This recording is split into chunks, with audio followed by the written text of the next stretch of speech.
और last concept करने जा रहे हैं, शायद हमारे इस चैप्टर का एंडिंग ही, ठीक है। और जो मैट्रिक्स का एक रह गया था वो मैं करवा दूंगा, बाकी ये डिटरमिनेंट का लास्ट कॉन्सेप्ट है, ठीक है।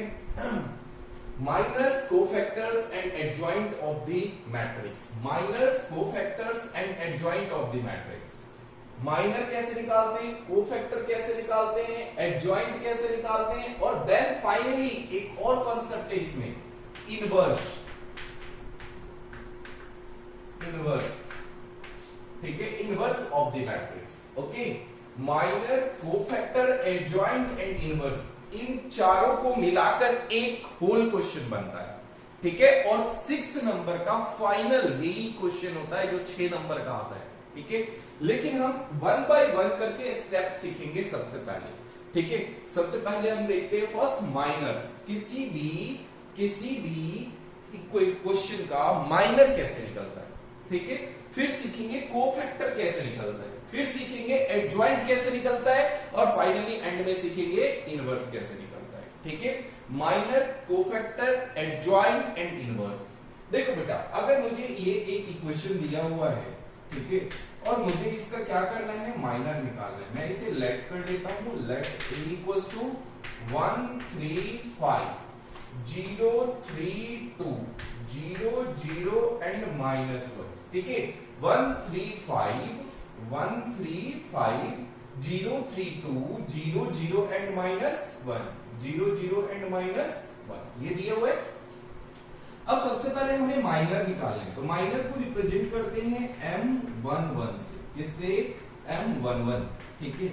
M11 किसी से भी आप छोटे स्मॉल ए से भी रिप्रेजेंट कर सकते हो, सब अपना अपना रिप्रेजेंट करने का होता है, ठीक है। कुछ वो किसी अल्फाबेट से रिप्रेजेंट करता है, कोई किसी से रिप्रेजेंट करता है, वैसे मैं माइनर को M से रिप्रेजेंट करता हूं और कोफैक्टर को C से, ठीक है। अब देखो माइनर निकालना है M11 का, M11 मींस दैट 1 का निकालना है, फर्स्ट रो फर्स्ट कॉलम के एलिमेंट का निकालना है, तो first row first column first row, ठीक है। हॉरिजॉन्टल रो होता है, वर्टिकल कॉलम होता है। फर्स्ट रो फर्स्ट कॉलम के एलिमेंट 1 का मुझे माइनर निकालना है, तो मेरी वैल्यू क्या होगी, 3 2 0 -1, ओके। 3 2 0 और -1। अब मैं इसे अभी सॉल्व करूंगा, पहले सारे लिख लेता हूं। M12 1 2 का निकालना है, फर्स्ट रो सेकेंड कॉलम 0 है, ठीक है, तो 0 first row second column means that इसको जो एलिमेंट का निकालना होता है उसे छोड़ देते हैं, याद है ना, 1 को छोड़ दिया, 1 वाली रो और कॉलम को छोड़ के जो बचा था उसे लिख लिया। ऐसे 0 वाली कॉलम और 0 वाली रो को छोड़ के जो बचेगा उसे लिख लेंगे, 3 5 0 एंड -1, ओके। नेक्स्ट M12 निकल गया, M13 निकालते हैं, कौन सा, M13 क्या होगा, M13 के लिए फर्स्ट रो थर्ड कॉलम को छोड़ देंगे, क्या हो जाएगा, 3 5 3 2, ठीक है। नेक्स्ट अगला क्या, M13 के बाद क्या होगा बेटा, M13 के बाद M21, M क्या, 21, M21 means that second row first column, second row first column, second row first column, तो 0 2 0 -1 क्या बचेगा, 0 2 0 और -1, ठीक है। फिर आ जाओ M22 second row second column, second row second column, तो 1 5 0 -1 1 5 0 और -1 1 5 0 और -1, ठीक है। M23 ओके, M23 क्या होगा, second row third column, second row third column क्या होगा, 1 5 0 2 1 5 0 2, ठीक है, 1 5 0 2। M31 third row first column, third row first column, 0 3 0 0 0 3 0 0, ठीक है। M32 means that third row second column, 1 3 0 0 1 3 0 0, okay, 3 2 third row second column, 1 3 0 0। Next क्या है, नेक्स्ट इसके बाद M32 निकल गया, M33 कौन सा बेटा, M33 means that third row third column, 1 3 0 3 1 3 0 3 1 3 0 3, okay. अब इन सबको सॉल्व करना होगा, सॉल्व कर दीजिए। -3 -0 आंसर आ गया -3। 3 × 3 मल्टीप्लाई 0 -3। ठीक है, 3 × 3 -3, 5 को 0 से किया 0 -3 -0। नेक्स्ट क्या होगा इसका? 3 × 2 = 6 -15, 3 × 2 = 6 -15 -9। ठीक है, नेक्स्ट 0 -0, क्योंकि 0 को 1 से 2 को 0 से, आंसर कितना? 0। नेक्स्ट 1 × 1 = 1 -0 -1, 2 × 1 = 2 -0, कितना आ जाएगा? 2। 0 -0 0, 1 0 -0 0। ठीक है, और लास्ट 3 × 1 = 3 -0, कितना आ गया? 3 × 1 = 3 -0 3। This is a minor. इसे क्या कहते हैं? माइनर। माइनर कैसे निकालते देख लिया, समझ गए माइनर निकालने का प्रोसेस। जो एलिमेंट लेते हैं उसके रो और उसके कॉलम के एलिमेंट को छोड़ देते हैं, बाकी जो स्क्वायर मैट्रिक्स बनता है उसको हम क्या करते हैं? डिटरमिनेंट में सॉल्व कर देते हैं। ठीक है, माइनर हमेशा स्क्वायर मैट्रिक्स नहीं आएगा। ठीक है, या ये तो 3/3 का है, अगर 2/2 का होता तो उसका माइनर क्या होता? उसका फिर सिंगल एलिमेंट में होता। 3/3 का है तो वो आपका स्क्वायर एलिमेंट। ठीक है, तो और 4/4 का हो नहीं सकता क्योंकि आपके सिलेबस का पार्ट है। चलिए अब देखते हैं M11 M12 सारे माइनर निकल गए। अब सबका कोफैक्टर निकालते हैं। माइनर पहला कॉन्सेप्ट मेरा क्या हो गया? क्लियर हो गया, फर्स्ट कॉन्सेप्ट। नेक्स्ट सेकंड कहता है कोफैक्टर। देखो बेटा, कोफैक्टर निकालने का फॉर्मूला होता है कोफैक्टर। कोफैक्टर कहता है -1 की power i + j into minor, into में माइनर Mij। ठीक है, जिस भी रो या जिस भी कॉलम के एलिमेंट को आप सॉल्व कर रहे हो, ठीक है, उसका क्या करना? कोफैक्टर -1 की पावर i + j Mij। कहोगे जैसे सर M11 एक वैल्यू है जिसका आंसर -2 आया। ठीक, M11 एक माइनर है, इसकी वैल्यू -2 आई। तो इसका कोफैक्टर क्या होगा? देखो C11, किसका निकाल रहा हूं? C11। फॉर्मूला कहता है -1। I और J तो पता ही है, this is your I and this is your J, ith and jth term 1 + 1, और Mij मींस दैट M11। ठीक है, -1 की पावर कितनी आ गई? 2, और M11 की वैल्यू कितनी है? -2। -1 का स्क्वायर क्या होगा? +1, इंटू में कितना होगा? -2। आंसर क्या आएगा? -2। This is a cofactor, this is a cofactor. एक और लेते हैं M12 -3। अब इसका कोफैक्टर निकालना है C12। तो C12 कहता है -1 की पावर 1 + 2 और इंटू -3, -1 की पावर 3 माइनस का 1 इंटू -3, क्या हो गया? पॉजिटिव। ठीक, अब देखो यहां पे ना एक ट्रिक सिखाता हूं। ये तो निकालने का प्रोसेस हो गया, ये तो निकालना सिखा दिया कि कोफैक्टर निकालते कैसे। अब देखो कोफैक्टर निकालने के बाद आगे अगर हमें डायरेक्ट, इतना बड़ा क्वेश्चन है, सबका ऐसे निकालेंगे तो बहुत दिक्कत होगी, तो इसका शॉर्ट मेथड भी है। ठीक है, कि डायरेक्ट कोफैक्टर कैसे निकाल सकते हैं। अगर 1 और 1 हमेशा ऐड होते हैं, i + j हमेशा ऐड ही होगा। 1 और 1 ऐड करोगे तो कितना आएगा? 2 क्या है? Even number. अगर पावर इवन नंबर आएगा तो जो है वही आंसर होगा। ठीक, जो है वही आंसर होगा। और 1 + 2 3, तो साइन चेंज हो जाएगा, नेगेटिव है तो पॉजिटिव हो जाएगा, पॉजिटिव होता तो नेगेटिव होता। ठीक, देखो M11 है, 1 और 1 2, C11 जो है वही है, जो है वही है। ठीक है, नेक्स्ट 1 2 3 होता है, मींस दैट साइन चेंज हो जाएगा, -3 + 3 हो जाएगा। M13 C13, 3 और 1 4, 3 और 1 4, जो है वही। C21 ये तो 0 है, इसमें तो कोई साइन चेंजिंग की प्रॉब्लम नहीं है। C22 नेगेटिव है, नेगेटिव है, नेगेटिव रहेगा क्योंकि 2 और 2 4 होता है, सेम आंसर आएगा। 2 और 3 5, 2 और 3 5 मींस दैट ऑड नंबर, दोनों का सम ऑड नंबर, तो पॉजिटिव है तो नेगेटिव हो जाएगा। ठीक है, C31 जीरो है, ये तो कुछ होगा ही नहीं। C32 32 जीरो है, कुछ नहीं इंपैक्ट पड़ेगा। ठीक है, नेक्स्ट C33 3 और 3 6 है, तो जैसा है वैसे ही रहेगा। ओके, कोई प्रॉब्लम? नो। समझ लिए माइनर और कोफैक्टर? देखो अब आपके पास रिकैप का ऑप्शन है, अगेन रिपीट करके आप खुद देख सकते हो। 100 बार समझना है, 100 बार रिपीट कर लो, समझ लो। ठीक है, M11 मैंने बता दिया। माइनर कोफैक्टर, कोफैक्टर निकालने के लिए माइनर सिंपल, माइनर अगर आपको दिया हुआ है तो जो एलिमेंट, हर एलिमेंट का माइनर निकलता है और हर एलिमेंट का कोफैक्टर निकलता है, ये बात याद रखना। अब 1 का निकालना है तो ये रो और ये कॉलम के एलिमेंट छोड़ देंगे, सिर्फ ये बॉक्स बचेगा। 0 लेंगे तो ये रो और ये कॉलम छोड़ देंगे, 3 5 0 -1 रहेगा।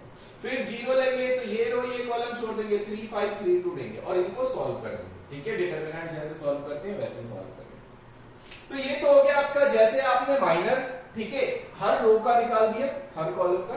ठीक है, फिर कोफैक्टर निकालने के लिए मैंने आपको बता दिया, फॉर्मूला लगता है -1 की पावर i + j MIJ, ये होता है। ठीक है, M11 था, 11 मींस दैट आपको -2 दिया था, तो M1 प्लस -1 की पावर 1 + 1 M11, -1 की पावर 2 पॉजिटिव 1 होगी, M11 की वैल्यू -2 मल्टीप्लाई कर दिया, -2 आ गया। अब इसको डायरेक्ट मैंने बता दिया कि भैया अगर आपका 1 + 1 2 आ रहा है, मींस दैट इवन नंबर, अगर इवन नंबर आ रहा है तो जैसा है वही आंसर होगा।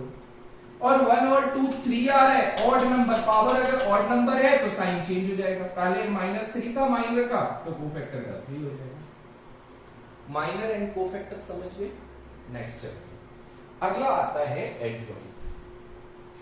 माइनर, ये नोट कर लेना, ठीक है, माइनर कोफैक्टर हो गया हमारा। नेक्स्ट है क्या हमारा? एडजॉइंट। नेक्स्ट क्या है? एडजॉइंट।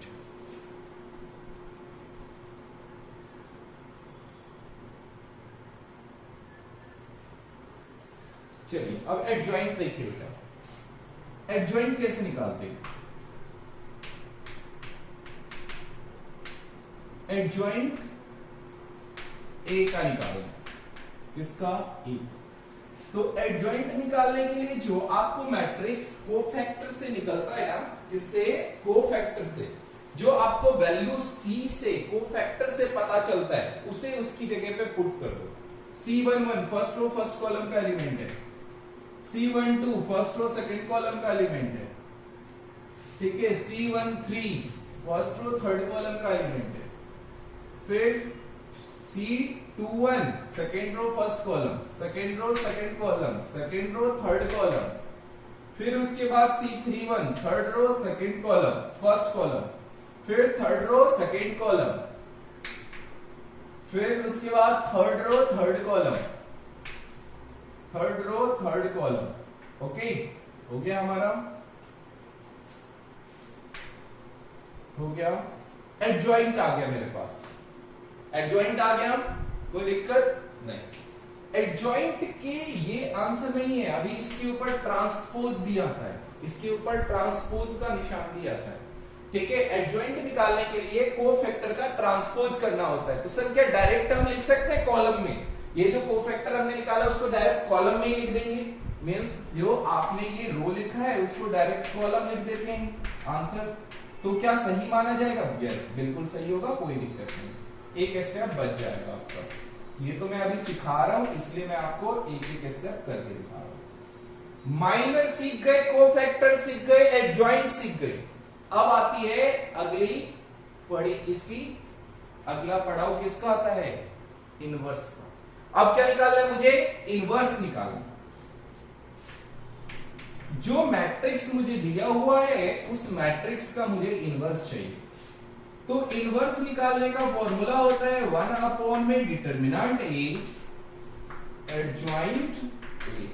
1 अपॉन में determinant A adjoint A into 1 upon में डिटर्मिनेंट ए 1 अपॉन में डिटर्मिनेंट ए। अब डिटर्मिनेंट तो मैंने निकाला ही नहीं था, मुझे तो डिटर्मिनेंट निकालना पड़ेगा। चलो डिटर्मिनेंट निकालते हैं। डिटर्मिनेंट निकालने के लिए एक्सपेंडिंग अलोंग R1 रो के अलोंग खोलता हूं, तो first row to this finish 3 2 0 minus, ये पॉजिटिव होता है, ये नेगेटिव होता है, ये पॉजिटिव होता है, ये माइनस का 0, ये प्लस का 0। बाकी करने की जरूरत है नहीं क्योंकि 0 से मल्टीप्लाई होके क्या हो जाएंगे, खत्म हो जाएंगे। ठीक है, तो ये आपका 1। अब इसको खोल दो, 3 1 जा 3, 2 को 0 से 0 मीन्स -3। अब इनवर्स निकालना है, इनवर्स ए इनवर्स 1 अपॉन में डिटर्मिनेंट ए एडजॉइंट ए, तो 1 अपॉन में डिटर्मिनेंट ए कितना है, -3, एडजॉइंट ए कितना है, -3 0 0 3 -1 0 -9 -2 and 3। This is your inverse. अब आप चाहें तो इसे अंदर भी भेज सकते हैं, इसे अंदर भी भेजा जा सकता है। ठीक है, तो समझ आ गया। एक क्वेश्चन आपने क्या सीख लिया इसमें, minor, cofactor, adjoint and inverse. ये क्वेश्चन आपके 4 नंबर 6 नंबर में आता है, 6 मार्क्स। अगर मान लो सिर्फ यही है तो 4 मार्क्स में आएगा, बट ऐसा नहीं आता, थोड़ा सा इसमें और जोड़ा जाता है कुछ चीजें। ठीक है, अब मैं वो क्वेश्चन कराता हूं जो वेरिएबल वाला पेपर में आता है। ठीक है, जो क्वेश्चन आपका पूछा जाता है पेपर में। ठीक है, ये उसी का पार्ट है, मतलब समझ लो टोटली ऐसे ही होता है, बट इसके ऊपर थोड़ा सा एक छोटा सा काम बढ़ जाता है। ठीक है, और फिर और उसके नीचे भी थोड़ा सा काम बढ़ जाता है, तब जाके आपको 6 नंबर मिलते हैं, क्योंकि इतने में तो 6 नंबर मिलेंगे। तो माइनर, कोफैक्टर, एडजॉइंट, इनवर्स इतना सीख लिया। नेक्स्ट क्वेश्चन करते हैं।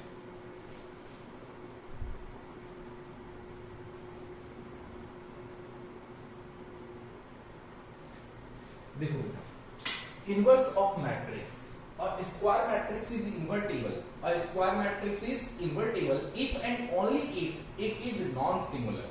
ये तभी पॉसिबल है जब ये क्या होगा, नॉन सिंगुलर होगा। AB equals to BA equals to आपको क्या दिए हुए हैं, IN। नॉन सिंगुलर का मतलब क्या होता है, नॉन सिंगुलर का मतलब होता है, इनवर्स अभी सिखाया था ना, बट वो बना कैसे फॉर्मूला, वो एक बार मैं सोच रहा था करवा देता हूँ। ठीक है, देखो, inverse of matrix, a square matrix is invertible if and only if it is non singular. ये क्या है, नॉन सिंगुलर है। नॉन सिंगुलर याद है आपको, मैंने बताया था, सिंगुलर मैट्रिक्स बताया था मैंने, याद करो। एक स्क्वायर मैट्रिक्स सिंगुलर मैट्रिक्स तब होता है जब उसकी डिटर्मिनेंट इक्वल्स टू होता है किसके, 0 के। अगर डिटर्मिनेंट 0 के इक्वल है then it is called singular matrix, और अगर डिटर्मिनेंट 0 के इक्वल नहीं है ये आपका सिंगुलर, और अगर डिटर्मिनेंट 0 के इक्वल नहीं है तो वो क्या कहलाता है आपका, नॉन सिंगुलर। वो क्या कहलाता है बेटा, नॉन सिंगुलर। ठीक है, तो डिटर्मिनेंट अगर 0 के इक्वल है तो सिंगुलर, और डिटर्मिनेंट अगर 0 के इक्वल नहीं है तो then it is called non singular. तो हम उसे क्या कहते हैं, नॉन सिंगुलर कहते हैं। ओके, अब देखो नॉन सिंगुलर मैट्रिक्स क्या होता है। अब यहाँ पे ए बी इक्वल है, बी ए इक्वल है आई एन। क्यों, आई का मतलब आई एन, एन का मतलब होता है ऑर्डर, और आई जो है वो आइडेंटिटी मैट्रिक्स को रिप्रेजेंट करता है। अगर कोई मैट्रिक्स इन्वर्टेबल होगा, क्या होगा, इन्वर्टेबल, तो याद रखना ऑलवेज ए बी इक्वल होगा बी ए इक्वल होगा आई एन के। ये भी मैंने प्रूव कर दिया आपको। ठीक है, इन्वर्टेबल प्रूव किया है। इन्वर्टेबल, अगर किसी मैट्रिक्स को इन्वर्टेबल, बहुत इंपॉर्टेंट कॉन्सेप्ट है, ये भी याद रखना, इन्वर्टेबल वाला वेरी इंपॉर्टेंट। ठीक है, आ जाता है पेपर में कि इन्वर्टेबल प्रूव करो। ठीक है, तो इन्वर्टेबल के लिए ए बी इक्वल होना चाहिए, बी ए इक्वल होना चाहिए किसके, आई एन। अगर आप ए बी निकालते हो तो आइडेंटिटी आना चाहिए, बी ए निकालते हो तो भी आइडेंटिटी आना चाहिए। अगर दोनों आइडेंटिटी मैट्रिक्स के इक्वल आ रहे हैं then it is called invertible, नहीं तो वो इन्वर्टेबल नहीं होगा। अब अगर ये A B B A I N के इक्वल है तो मैं A B equal to I N लिख सकता हूं, बोथ साइड डिटर्मिनेंट। इसका डिटर्मिनेंट ए बी का डिटर्मिनेंट आपको याद होगा, करवा रखा है properties, A determinant B determinant, ठीक है। और आइडेंटिटी मैट्रिक्स का डिटर्मिनेंट निकालोगे ऑलवेज सिंगल वैल्यू 1 होती है इसकी आंसर, ठीक है। तो अगर a determinant into b determinant 1 आ रहा है तो इसका मतलब है a कभी जीरो नहीं हो सकता, ना ही b जीरो हो सकता है। अगर a जीरो नहीं है तो इसका मतलब है a is non singular matrix. a क्या है बेटा? Non singular matrix. Conversely suppose that a is non singular, अब मैं ये इन्वर्टेबल प्रूफ करता हूं। Suppose that a is non singular, अगर नॉन सिंगुलर है तो determinant a is not equal to 0, let b equal to 1 by determinant a adjoint a, b equals to 1 by determinant a adjoint a let किया है, ठीक है। अब देखो अगर b equals to 1 by determinant a adjoint a है, b एक matrix है जो 1 by determinant a adjoint a है, तो a b क्या होगा? a b की वैल्यू पुट कर दी मैंने, b की वैल्यू उसकी जगह पे पुट कर दी, 1 बाय डिटर्मिनेंट a बाहर ले लिया, a इनटू एडजॉइंट कर दिया, 1 बाय डिटर्मिनेंट a को यही रखा, a into adjoint, a into adjoint जो होता है वो डिटर्मिनेंट a in के इक्वल होता है। मींस अगर आप किसी भी मैट्रिक्स को उसके एडजॉइंट से मल्टीप्लाई करोगे तो याद रखना वो हमेशा डिटर्मिनेंट उस मैट्रिक्स का इनटू आइडेंटिटी मैट्रिक्स आएगा, ठीक है, याद रहेगा। अगर मान लो कोई भी एक मैट्रिक्स है जो A, ठीक है, कुछ भी 1 2 3 2 कुछ भी आ गया, ले लेते हैं, चलो यही ले लेते हैं। अब इसका क्या निकालना है मुझे? क्या कह रहा है ये? a into adjoint a। अगर मुझे इसका एडजॉइंट निकालना होगा तो क्या करूंगा? माइनर और कोफैक्टर चाहिए, फटाफट निकाल लो माइनर। माइनर मैंने कहा था ना m से भी रिप्रेजेंट करते हैं और स्मॉल से भी। a11 निकालोगे, ये रो ये कॉलम छोड़ दो, 0 आ गया। m12 निकालोगे, first row first column second column छोड़ दो, 3 आ गया। m21 निकालोगे, सेकंड रो फर्स्ट कॉलम छोड़ दो, क्या आएगा? 2 आएगा। m22 निकालोगे, सेकंड रो सेकंड कॉलम छोड़ दो, क्या आएगा? 1 आएगा। अब इसका c11 तो ये तो 0 ही आएगा। C12 3 है, साइन चेंज हो जाएगा -3। C21 3 है, साइन चेंज हो जाएगा -2। C22 जो है वही रहेगा। अब इसका एडजॉइंट निकालो, एडजॉइंट A। एडजॉइंट A क्या हो जाएगा बेटा? इसको कॉलम में लिख दो, 0 -3 -2 और 1। ये आ गया कोफैक्टर। अब क्या कहना है? A into adjoint A, A into adjoint A। A क्या दिया है आपको? 1 3 2 0। आपका आंसर क्या आ रहा है? 0 -3 -2 और 1। अब जरा इसका मल्टीप्लाई करो, मल्टीप्लाई करो।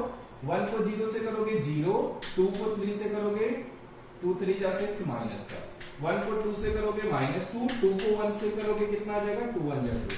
3 को 0 से करोगे कितना आ जाएगा? 0। 3 को 0 से करोगे कितना आ जाएगा? 0। 0 को -3 से करोगे कितना आ जाएगा? 0। फिर 3 को 2 से 3 2 जा 6। फिर 0 को 1 से करोगे, 0 को किससे करोगे? 1 से। ओके, 0 को 1 से करो, 0 को 1 से करो कितना आ जाएगा? 0। ये कितना हो गया? -6 0 माइनस का कितना हो जाएगा? 2 और 2 4, ठीक है। ये कितना आ गया? -6। ओके, 1 को 0 से किया 0, 2 को 3 से किया 2 3 जा 6। रो को कॉलम से करते हैं, फिर 3 को 2 से, यहां गलती होगी, फिर रो को कॉलम से, फिर रो को कॉलम से करेंगे, माइनस का 2 आएगा, ठीक है। फिर 2 को 1 से करेंगे 2 आएगा, माइनस का 4 आएगा। a इंटू एडजॉइंट a ये आ गया। अब जरा इसका डिटर्मिनेंट निकालते हैं, इसका डिटर्मिनेंट निकालते हैं। ये सही आ रहा है ना हमारा? First row first column 0, first row second column 3, ठीक है, 3। फिर सेकंड रो फर्स्ट कॉलम 2 आ जाएगा, फिर सेकंड रो सेकंड कॉलम 1 आ जाएगा। अब इसका C11 का निकालना है, 0 हो जाएगा, ठीक है। C11 आपका 0। C12 ये पॉजिटिव है, नेगेटिव हो जाएगा। C21 पॉजिटिव है, नेगेटिव हो जाएगा। C22 पॉजिटिव है, पॉजिटिव ही रहेगा, ठीक है। एडजॉइंट A का क्या हो जाएगा? जो आपका कॉलम 0 -3 -2 और 1 हो जाएगा, ठीक है। अब A इंटू एडजॉइंट A निकालेंगे, कैसे होगा? A इंटू एडजॉइंट A की वैल्यू मुझे दिया हुआ है 1 3 2 0 और एडजॉइंट मुझे दिया हुआ है 0 -3 -2 और 1। रो को कॉलम से मल्टीप्लाई कर देंगे, 1 को 0 से करेंगे 0, 2 को 3 से करेंगे 6, 3 को 2 से करेंगे, 1 को 0 से करेंगे 0, 2 को 3 से करेंगे 6। रो को कॉलम से, फिर रो को कॉलम से, ठीक है, 1 को 2 से करेंगे 2, 2 को 1 से करेंगे 2, ओके, -2 + 2 यहाँ पे क्या आ जाएगा 0, ये गलत लग रहा था मुझे क्योंकि अब a इंटू, अब क्या बोला है, ये इक्वल होता है किसके बेटा, ये इक्वल होता है a इंटू किसके इक्वल बताया था, किसके इक्वल बताया था, ये देखो a into adjoint a determinant a identity. तो जरा इसका डिटरमिनेंट निकालो, इसका डिटरमिनेंट आपको दिख नहीं रहा होगा, डिटरमिनेंट, इसका डिटरमिनेंट निकालूंगा, 1 को 0 से करूंगा 0, 3 को 2 से करूंगा 3 2 जा 6, कितना आ गया -6। अब कहता है कि डिटरमिनेंट a इंटू आई मतलब -6 i आइडेंटिटी मैट्रिक्स, तो इसका आइडेंटिटी मैट्रिक्स क्या होगा 2/2 का होगा। अब इसे मल्टीप्लाई करो, -6 0 0 और -6, देखो क्या बोथ आर इक्वल आ रहा है, दोनों सेम आ रहा है, यस आ रहा है, तो ये प्रॉपर्टी सेटिस्फाई होती है, यस ये प्रॉपर्टी सेटिस्फाई होती है। तो ये बात याद रखना, ये बहुत काम की चीज है, आपको आगे भी काम आने वाला है, ठीक है, 1 मार्क्स के क्वेश्चन इस बेस पर पूछा जाता है। तो मैं लिख सकता हूं फिर a इंटू एडजॉइंट a को डिटरमिनेंट a इंटू आई लिख सकता हूं, यस सर लिख सकते हो। तो फिर क्या हो जाएगा बेटा, ba निकाल लेते हैं अब हमारा ba इक्वल्स टू क्या हो जाएगा, ba, ये तो ab निकाल लिया, ये आंसर आ गया। अब जरा ba निकालते हैं, ba निकालने के लिए b की वैल्यू हमने क्या लेट की थी, जो लेट की थी वो पुट कर दिया into a, 1 by determinant a को बाहर रख लिया, इसको इससे मल्टीप्लाई कर दिया, ठीक है, 1 बाई डिटरमिनेंट a, ये आपस में मल्टीप्लाई, इसको सॉल्व करके फिर वही आएगा, a इंटू एडजॉइंट a करो या एडजॉइंट a इंटू a करो, वो ऑलवेज आइडेंटिटी मैट्रिक्स, ठीक है, किसके आएगा, equals to determinant a into in, किसके इक्वल आएगा, डिटरमिनेंट a इंटू in, तो मैंने वही लिखा determinant a into in, hence a is invertible, a is invertible matrix, तो क्या हो जाएगा, अब ये तो प्रूफ हो गया a इन्वर्टिबल है। अब अगर मैं ab इक्वल्स टू 1 लिखूं तो कोई प्रॉब्लम, सर कैसे लिख सकते हो, तो भाई अभी तो किया, ab इक्वल्स टू ab मेरा इक्वल है, यहाँ पे कहीं लिखा था ab इक्वल है किसके, in के, क्योंकि इन्वर्टेबल है ना, तो ab इक्वल है किसके, in के, ab equals to ba, ab equals to ba equals to किसके, in इन्वर्टेबल आइडेंटिटी मैट्रिक्स, ठीक है, दोनों के दोनों किसके इक्वल होते हैं, आइडेंटिटी मैट्रिक्स के। तो अगर ये आइडेंटिटी मैट्रिक्स के इक्वल है तो AB इक्वल्स टू 1, तो B equals to 1 upon A, B equals to A inverse लिख सकता हूं, B की वैल्यू क्या लेट की थी मैंने, जो मैंने लेट की थी वो पुट कर दिया A इनवर्स। तो कोई पूछेगा आपसे A इनवर्स का फॉर्मूला कैसे बना, तो आपको ये करके दिखाना पड़ेगा, ओके, तो ये हो गया प्रूफ, ओके, नोट कर लीजिए फटाफट।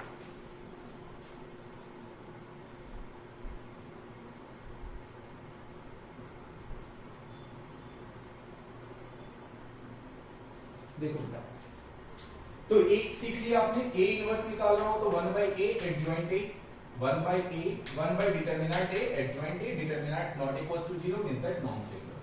a इनवर्स निकालना होता है तो 1 बाई डिटरमिनेंट a डायरेक्ट होता है, ठीक है, इसमें भी याद रखना आपका क्या नहीं होना चाहिए, नॉन सिंगुलर होना चाहिए, मींस दैट ये डिटरमिनेंट 0 नहीं होना चाहिए।